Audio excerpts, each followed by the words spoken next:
It was time for the best party the island had ever seen.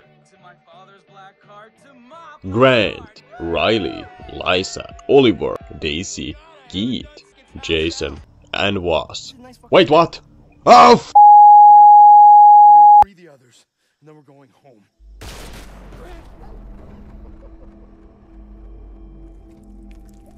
No, stay with me, Grant.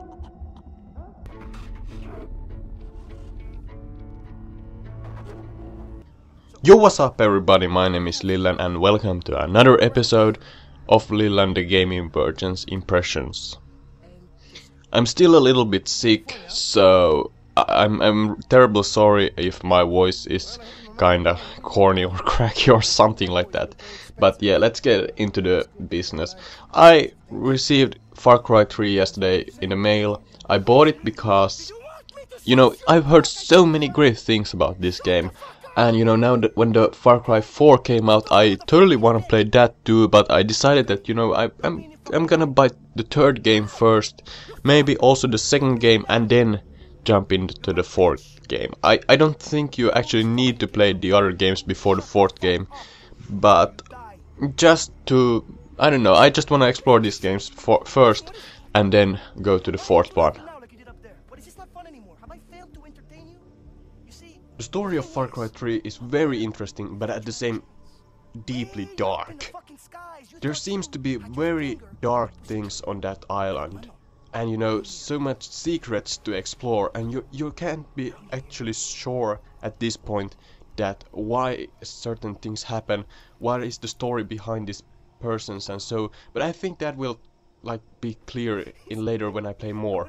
The main characters of this game is Was, the main villain, and Jason, the guy who you play as.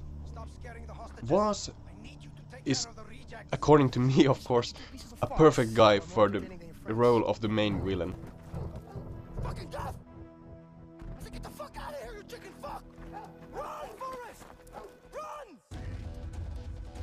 It's because he's basically a lunatic. He's a deeply interesting character, and at the same he's really scary and unpredictable and just crazy. And that is why he is so interesting, because you just can't expect anything what he's gonna do or where he's gonna pop up, or it's all a big question mark. And you know, you don't know actually at this point anything about him, just that, you know, he seems like a complete lunatic, but at the same he's kinda funny. Which is kind of controversial, because he kills your best friend or brother or something like that. Jason, again, is the person who you play as.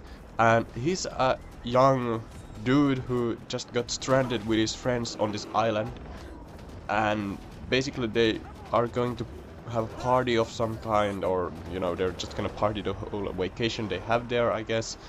But then they got caught by pirates, if I understood correctly. One by one of his friends are getting caught or killed or something like that. I'm not sure. But Jason makes the escape, and now he's gonna rescue his friends, or those who are still alive. I don't know how many there are still alive, but we'll see about that later. Now, what I noticed of Jason is that he's a newbie into adventures. I kind of got the feeling that he's one of those spoiled brats that, you know, his parents are wealthy, and you know, he doesn't have to do anything, or just party, and I don't know. I just got a feeling of him as a person like that.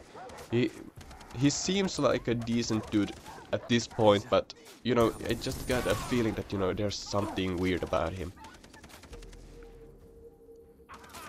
Now, one of the interesting things that I noticed was his mental struggle. I noticed that, you know, he wasn't prepared for taking human lives.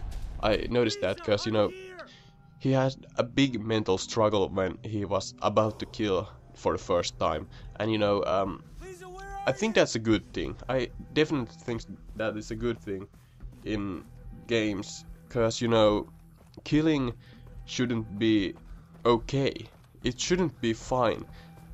And I think Ubisoft made a good decision when they include the struggling moments. Okay, it was just like, I don't know, 30 seconds or something like that in the beginning, but at the same, you know, it makes it more realistic, and you know, I like it. At least I like the feeling that, you know, there's a newbie coming into the story, and you know, he isn't prepared for what's gonna happen. We're in Bangkok together, and I can't believe how beautiful you are.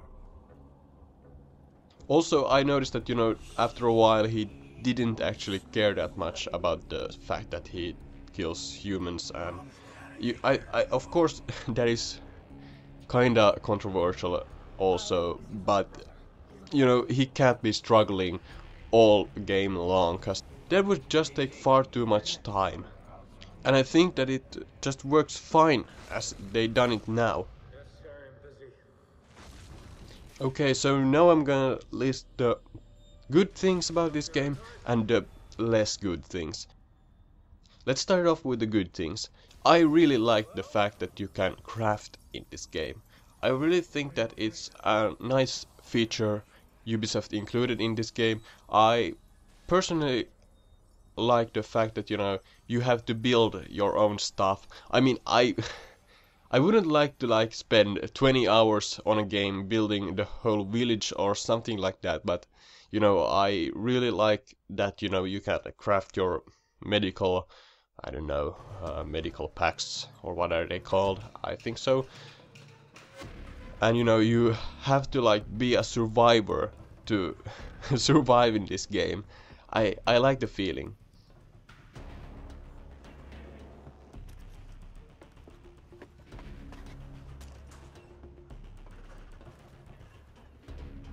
Also, I think they caught the feeling that, you know, you are on an island that is Don't look down. seems to be like a paradise. You know, even though there are dark things on that island, like also physical things, but more like psychological things. I really like the fact that they made the island look like paradise, you know, all the animals, and you know, sometimes when you climb up to radio towers or something like that, you just notice that the view, the scenery is so darn beautiful. And you know, you can just, I often stay for like 10 seconds and just admire the views. And that's a great thing. I think that gives a great seasoning to the game, if you can call it like that. But I really like it. Also the fact that, you know, it's an open world game. I always, when I play open world games, I sense that there's a problem of, you know, the fact that you can do too much. You just get distracted from the main plot, and you know, there's too many options in what you can do. And that's a problem for me. I always get bored of the game because there are so many options. That has happened to me when I play Grand Theft Auto games, and you know, I would think that would also happen if I tried Watch Dogs. But in this game there aren't that many options, and you know, of course there are some mini games and so, but I think that, you know, they kept the story quite clear actually so far, and you know, you don't get distracted a lot, and that really like makes you understand the story much better. And you know, there isn't that many extra things that, you know, would distract you from the story. Now, there haven't actually been that many bad things that I noticed about this game. One thing that I came across with was that, you know, it was kind of hilarious thing.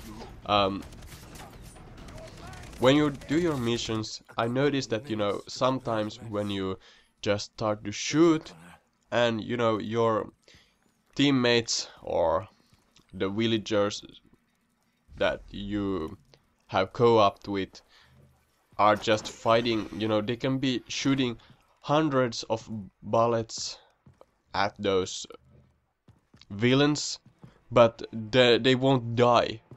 There's a huge blood spill, and you know, no one dies, and that's kinda, I don't know, that's looks kinda weird. And then then when I noticed that, I just go with my, I don't know, some kind of handgun and shoot 2 bullets and they're dead. I mean, that's not really realistic, is it?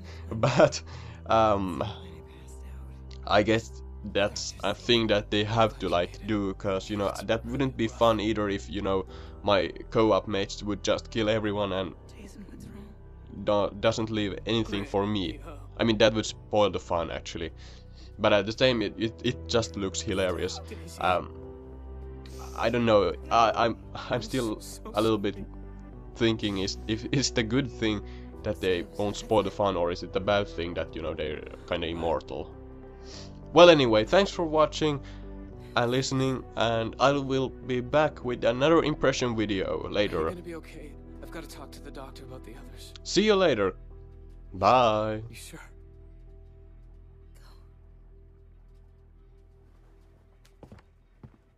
Jason,